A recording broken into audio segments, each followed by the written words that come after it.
अब भारत के यूपीआई का इस्तेमाल कतर में होगा। बता दें, भारतीय पक्ष ने कतर के साथ हुई इस डील को लेकर बड़ी जानकारी दी। भारत सरकार ने प्रेस रिलीज जारी करते हुए इसकी घोषणा कर दी है।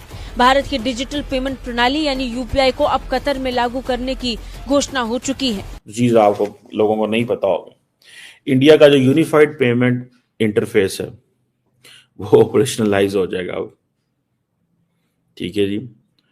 और इस चीज को आप ध्यान में रखें, जो कतर है वो एक्सेप्ट करेगा यूपीआई है, वो भी यूपीआई सिस्टम को जो है वो अडॉप्ट करना चाहते हैं, जिसको यूनाइटेड पेमेंट इंटरफेस कहते हैं। मैं हैरान हूं उनका।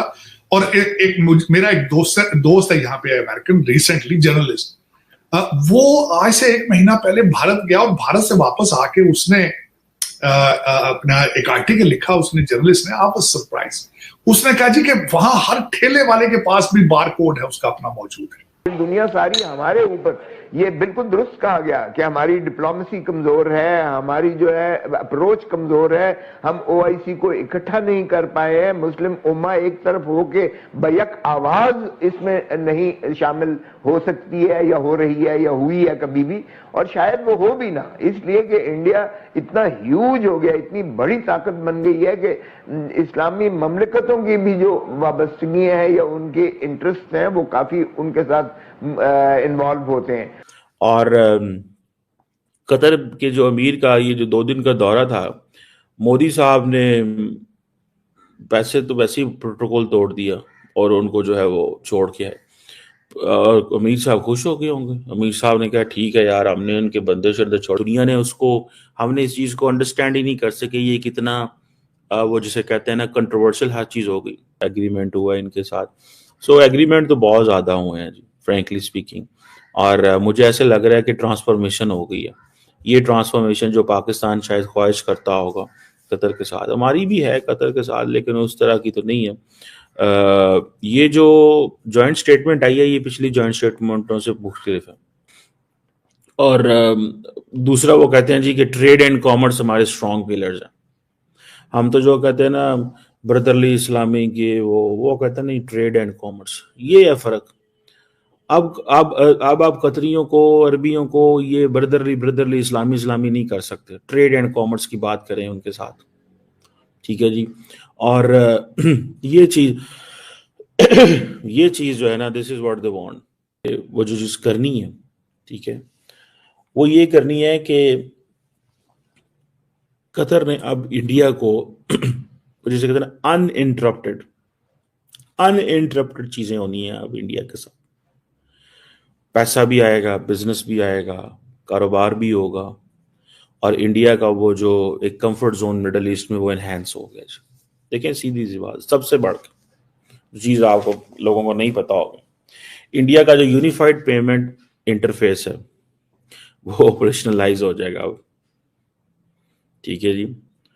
और इस चीज को आप ध्यान में रखें, जो कतर है वो एक्सेप्ट करेगा UPI payment system, and they have agreed कि वो अपनी जो बायलैटरल ट्रेड है और सेटलमेंट है वो अपनी करेंसीज में करेंगे। ओ गया जो डॉलर, इंडिया क्या करता है, इंडिया 24 घंटे काम करता है डॉलर को न्यूट्रलाइज करने के लिए।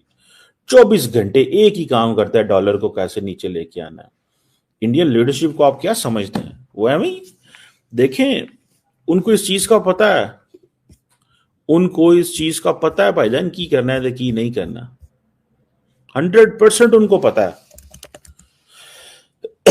कि इस चीज का क्या करना है क्या नहीं करना,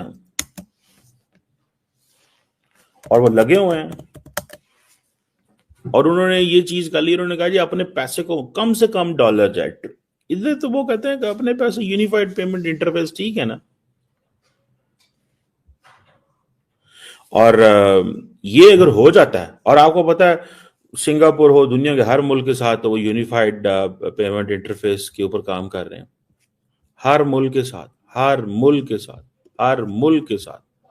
और उनको इस चीज की समझ है कि ये अगर हम करेंगे तो हमारी जो करेंसी है उसकी रेलेवेंस बढ़ेगी। करेंसी की रेलेवेंस कैसे बढ़ाते हैं, ऐसे ही बढ़ाते हैं, and this is all digital payment methods. कोई वो नहीं जाना बैंकिंग सेक्टर्स ने काम करना है ताकि दुनिया को कहे हमारे पास इंडियन रुपी भी मौजूद है। ठीक है ना सर।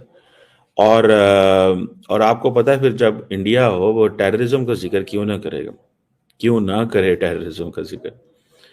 टेररिज्म का उन्होंने कहा जी, और आपको पता है वो उन्होंने कुवैत को राजी करा लिया था, ये तो कतर है, कतर को कहा जी तमाम टेररिज्म, क्रॉस बॉर्डर टेररिज्म, और उन्होंने कहा जी कि हम including cross border all forms of terrorism including cross border terrorism, bilateral and multilateral mechanisms. ये चीज है।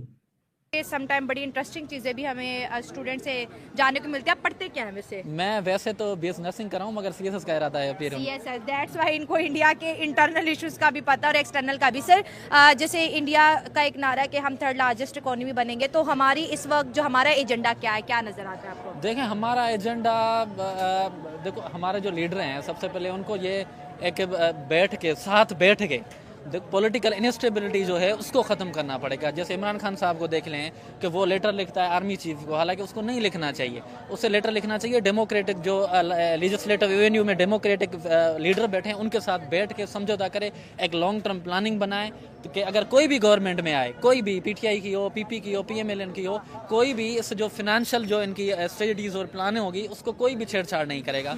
दैट्स वाई कि हम उनसे भी आगे पीछे हैं। उनके पास एक गोल है, लॉन्ग टर्म गोल इंडिया के पास लॉन्ग टर्म गोल है। देखा उनकी फॉरेन पॉलिसी आप देखें कि वो क्वाड QUAD क्वाड अलायंस है अमेरिका का, जो कि चाइना को इनकाउंटर करने के लिए अमेरिका ने बनाया है, उसमें भी इंडिया है। और जो Shanghai corporation national payments corporation of India NPCI की अंतरराष्ट्रीय शाखा NPCI international payments limited NIPL ने गुरुवार को मिडिल ईस्ट और अफ्रीका के सबसे बड़े वित्तीय संस्थान QNB के साथ एक समझौते पर हस्ताक्षर किए। यह समझौता कतर में QR कोड आधारित यूनिफाइड पेमेंट्स इंटरफेस भुगतान शुरू करने के लिए किया गया। QNB का मुख्यालय कतर में ही है। अब QNB मर्चेंट नेटवर्क के माध्यम से कतर में UPI भुगतान संभव हो सकेगा। इससे कतर में आने वाले भारतीय यात्रियों को लाभ होगा।